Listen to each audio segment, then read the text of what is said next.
शमी होमश्च शांत्यर्थे, शांति चाहिए, शांति पाने के निमित्त यदि हम हवन करवा रहे हैं तो शमी का योग होना चाहिए हवन में, शमी वृक्ष के टुकड़े होने चाहिए।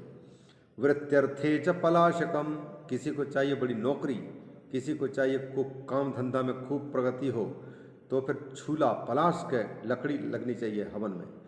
उसी प्रकार से समिदन्य समिदन्नाज्यकैर्द्रव्यैर समित अन्नाज्यकैर्द्रव्यैर नामना मंत्रेण वाहुनेत। इसके साथ साथ में अन्न है, पलाश की समिधा, अन्न, घृत, घी, सुगंधित द्रव्यों से उन देवताओं के नाम और मंत्रों से हवन करना चाहिए। देवता का नाम ले लिया, मंत्र का नाम ले लिया, मंत्र पढ़ा और देवता का नाम लेकर चतुर्थ्यंत, और अंत में अग्निदेव की पत्नी का नाम लेकर के स्वाहा इदं वरुणाय, स्वाहा इदं वरुणाय इदं न मम, इस प्रकार से समर्पित करते हुए आहुति करवाए। प्रारंभे यत्कृतं द्रव्यम तत्क्रियांतम समाचरेत, प्रारंभ में जिस द्रव्य को उपयोग में लिया है उसी द्रव्य का अंत तक प्रयोग करना चाहिए। ऐसे नहीं कि शुरू में तो जवा था तो जवा मिला दिया और हवन ज़्यादा बढ़ गया तो फिर जवा घट गया तो चलो लाओ गेहूँ को ही मिलाओ, चावल मिलाओ, ऐसा नहीं। पहले जो द्रव्य लिए हैं उसी को अंत तक रखना चाहिए। तत्क्रियांतम समाचरेत पुण्याहम वाचयत्वान्ते, कहते हैं फिर अंत तक उसी का प्रयोग करना। अंतिम दिन पुण्याह वाचन करवाना। पुण्याहम वाचयत्वान्ते दिने संप्रोक्षेत जलैहि, अंतिम दिन में ये वाचन करके, स्वस्ति वाचन आदि करके और फिर जल से पूजा सामग्री को ये प्रोक्षण कर ले, साफ जल से पवित्र करके प्रोक्षण करना। और इसके बाद फिर ब्राह्मणान भोजयेत पश्चात, इसके बाद फिर ब्राह्मणों को भोजन करावे। कितना? यावद आहुति संख्या, 1000 आहुति दिए हो तो 1000 ब्राह्मण बुलाओ। 10 लोगों को बुलाना है तो 10 आहुति दिलवाओ। तो यावत ब्राह्मणान भोजयेत पश्चात, यावत आहुति संख्या, जितने आहुति की संख्या है उतने ब्राह्मणों को भोजन करने के लिए बुला लो। कोई अगर काम सिद्ध करना है तो ब्राह्मण, आहुति की संख्या के बराबर ब्राह्मणों को भोजन कराना। आचार्यश्च हविष्यासि ऋत्विजश्च भवेत् बुधाः, आचार्य को भी कैसा होना चाहिए? आचार्य और जो ऋत्विज हैं वो हविष्यासी रहें। हविष्य खा करके, हविष्य जो शुद्ध सात्विक है वही पा करके रहना। ये नहीं कि नहीं मिल पाया तो जाकर के गोलगप्पा खाना शुरू किया सड़क में, तो फिर सारा का सारा पूजा पाठ भी बेकार चला जाएगा। अशुद्ध खा करके आया, बाहर की बात करके आया, वो नहीं चलेगा। आचार्यश्च हविष्यासि ऋत्विजश्च भवेत् बुधा। आदित्यादीन ग्रहान इष्ट्वा, अब तो नवग्रह की भी पूजा करो, शांति चाहिए, धन चाहिए, तो फिर इनको भी खुश करके रखो।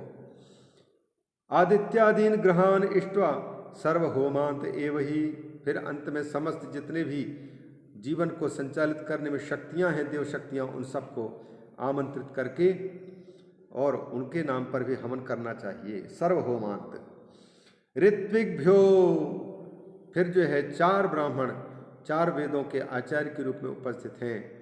होता, ब्रह्मा, अध्वर्यु और उद्गाता, इनको फिर दक्षिणा देनी चाहिए। ऋत्विग्भो दक्षिणाम दद्यात् नवरत्नम यथा क्रमम, रत्न देने के अगर सामर्थ्य है तो नवरत्नम दद्यात् क्रमम। 10 दानम ततः कुर्यात्, फिर 10 प्रकार के दान, पता नहीं कौन सी आने लिखा है। 10 दानम ततः कुर्यात् भूरी दानम ततः पर, इसके बाद फिर भूरी दान, उसमें भी और ज़्यादा चीज़ें। बालानाम उपनीतानाम गृहिणाम वनिनाम धनम, जो बच्चे लोग हैं अभी अभी दीक्षा गृहीत करके यज्ञोपवीत धारण करके गायत्री मंत्र जपते हुए और शास्त्र अध्ययन में लगे हुए हैं तो उनको धन देना चाहिए। बालानाम उपनीतानाम गृहिणाम धनिनाम वनिनाम धनम, इन सबको जो है गृहस्थाश्रमी, बालक, यज्ञोपवीति, वानप्रस्थ को धन दे करके, धन का दान दे करके उनकी पूजा होनी चाहिए। कन्यानाम च सभर्तॄणाम विधवानाम ततः परम। इसके बाद फिर भर्ताओं के सहित सविधवा कन्याएं हैं उनको, उन कन्याओं को देना, सभर्तृ माने सधवा, और फिर इसके बाद फिर विधवा, उनको भी पूजन करनी चाहिए, देनी चाहिए। तंत्रोपकरणम सर्वम आचार्याय निवेदित।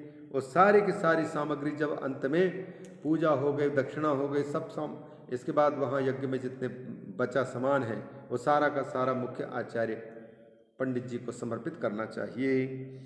तंत्रोपकरणम सर्वम आचार्याय निवेदयेत। उत्पातानाम चमारीणाम दुख स्वामी यमः स्मृतः। एक बात याद रखना, फिर सारे महामारियों की बीमारी की जड़ यमराज हैं, क्योंकि उन्हीं के चेले चपाटी हैं। समस्त योग, सब प्रकार के पाप आदि उन्हीं के माध्यम से जगत पर शासन चलाते हो। तो यमराज सारे दुखों के, महामारी, कोरोना आदि सबके वो प्रेरक हैं और स्वामी हैं, अतः उनको भी खुश रखना। तस्माद् यमस्य प्रीत्यर्थम काल दानम प्रतापयेत्। इसलिए उनके नाम पर भी काल दान करने, काल प्रतिमा का दान करना चाहिए। शतनिष्केण वा कुर्याद 10 निष्केण वा पुनः।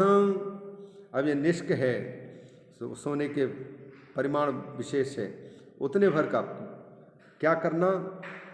शत निष्केण वा कुर्याद 10 निष्केण वा पुनः। प्रतिमा बनानी है तो 10 निष्क के और 100 निष्क के, उतने की जो है बना सकते हैं।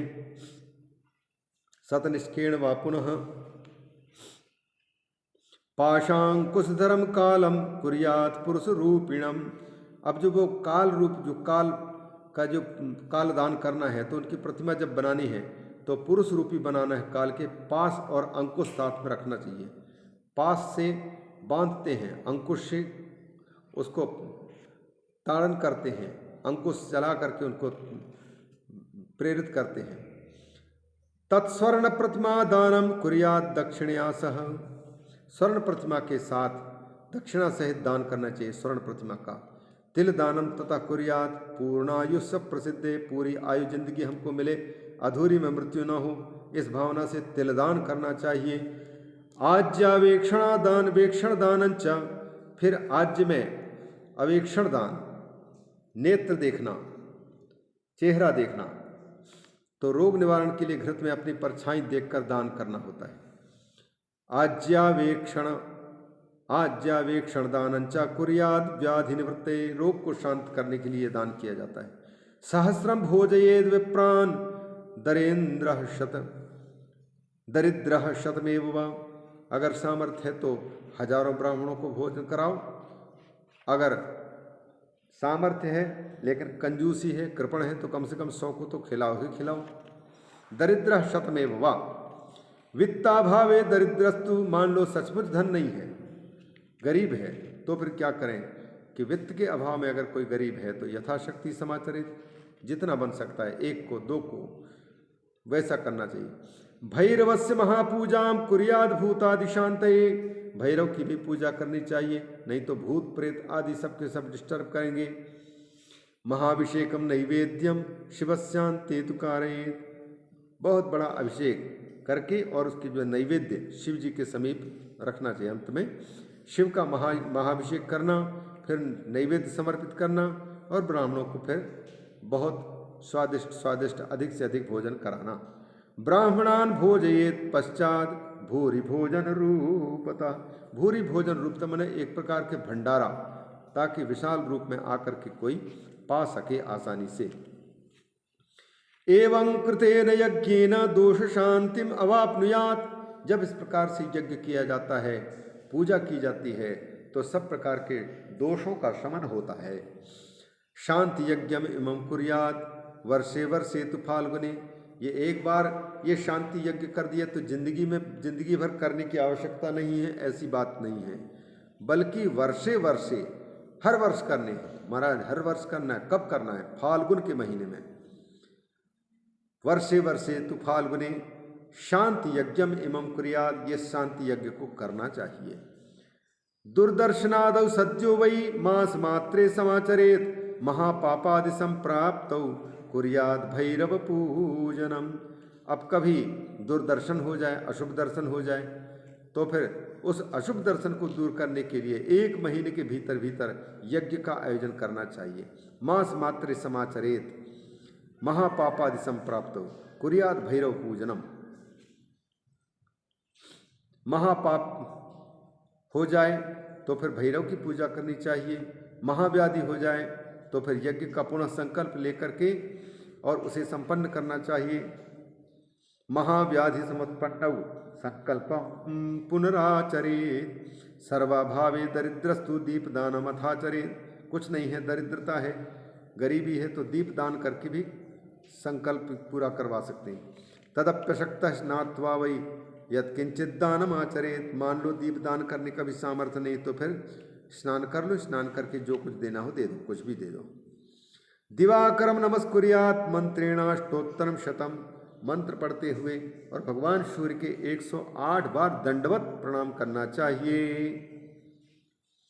सहस्रमयुतम लक्ष्यम कोटिम वा कारयेद बुधा।